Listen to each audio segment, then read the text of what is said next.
Hi, welcome to the EEVblog, an electronics engineering video blog of interest to anyone involved in electronics design. I'm your host, Dave Jones. Hi, it's time for another drive time rant. Now, what prompted this one is that I was reading a news article about an orange juice company. Now, work with me here. There's an orange juice company who, I forget their name, they're a US, Tropicana I think it is, but I stand to be corrected on that. Now,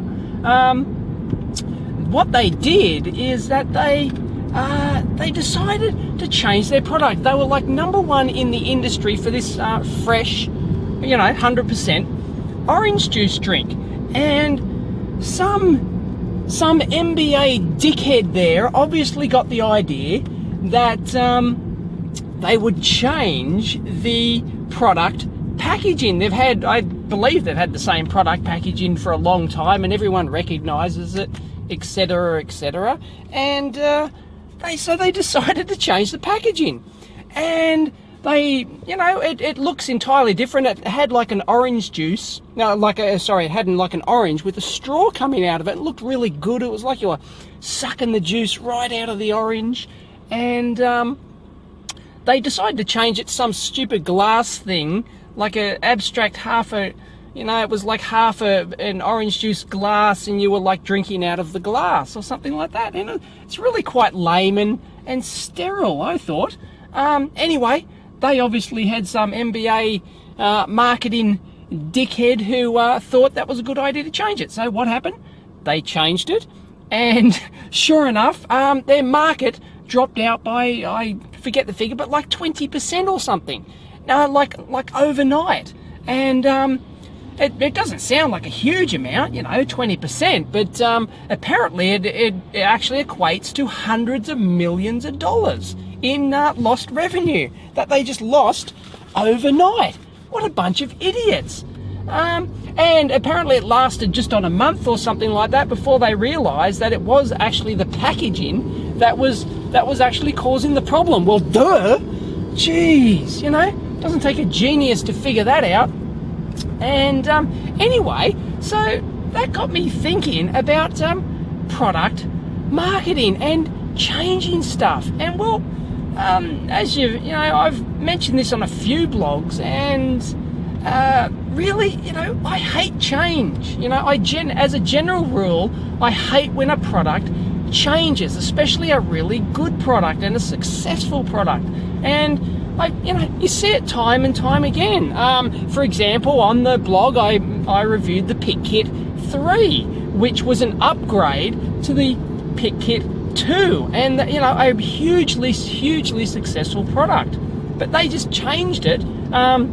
They came in and changed a lot of aspects of it, and everyone hated it. There was a big revolt against it, and of course they goofed it up. It didn't work all that well. They're still trying to sort out the bugs. It's generally okay now, but yeah, they just, why change things? You see it all the time with products. Take for example the Fluke 87 meter, right? They're probably the most successful, highest selling multimeter of all time, and it's been going for 15-20 years. It's been on the market, the 87 series. Well, I'm not sure of when, but and I stand to be corrected on this because I'm not absolutely 100% sure, but Fluke came out with there was the original one, then there was the Series 3, which had some improvements which were generally pretty good. So it's still a hugely successful product, might have even made it more successful. Then they decided, hey, let's come out with the Fluke 87-4 and let's change everything. Let's make it menu based and all sorts of stuff. And what it actually turned out to be is it was actually I believe it was the 180 series. There, I've actually reviewed that on the blog, and it's a pretty darn good meter, but it's one of those high-end, menu-based multimeters, and with poor battery life, which aren't really good for just general day-to-day use, which is what the 87 was, absolutely killed the market at. It was number one. So I'm not sure how long it lasted, because I've never physically actually seen an 87.4. I've seen photos of it. Yeah, I think Fluke quickly realized that, this is bad. We changed absolutely everything, and people don't like that. We shouldn't be calling it a Fluke 87. So I believe they went and renamed it and rebadged it as the 180 series, which you can buy now, or the 280 series, which is an upgrade. Still an excellent meter. But and then they realized their mistake, so they spun it off, and then they released the 87.5, which is the current meter, and once again with some reasonably good improvements, and once again it's a winning meter that people know and trust.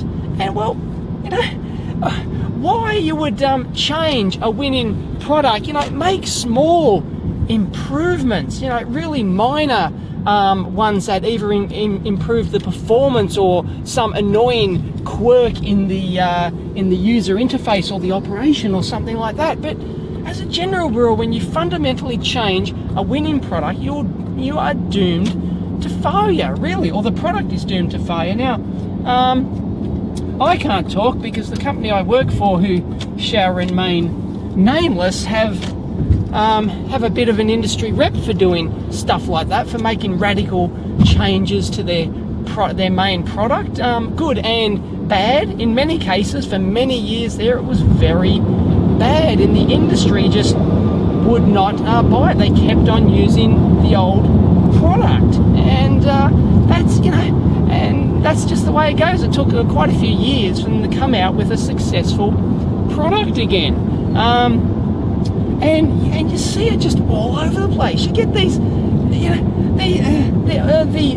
managers, the dickhead managers, these MBA types and these directors. They come in for the company, and well, they've got to show that they're doing something, so they change stuff, and so marketing people as well are just absolutely, they're just drummed into them from day one at university that they must, implement change, and they come up with these brilliant ideas, which on paper are brilliant, but an idea on paper does not translate into a successful product.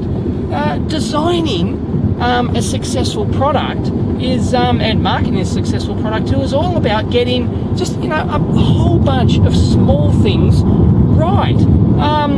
It's when you actually design, if you're thinking about going into business for yourself, design, or at least getting a side business designing small products or kits or something like that, here's a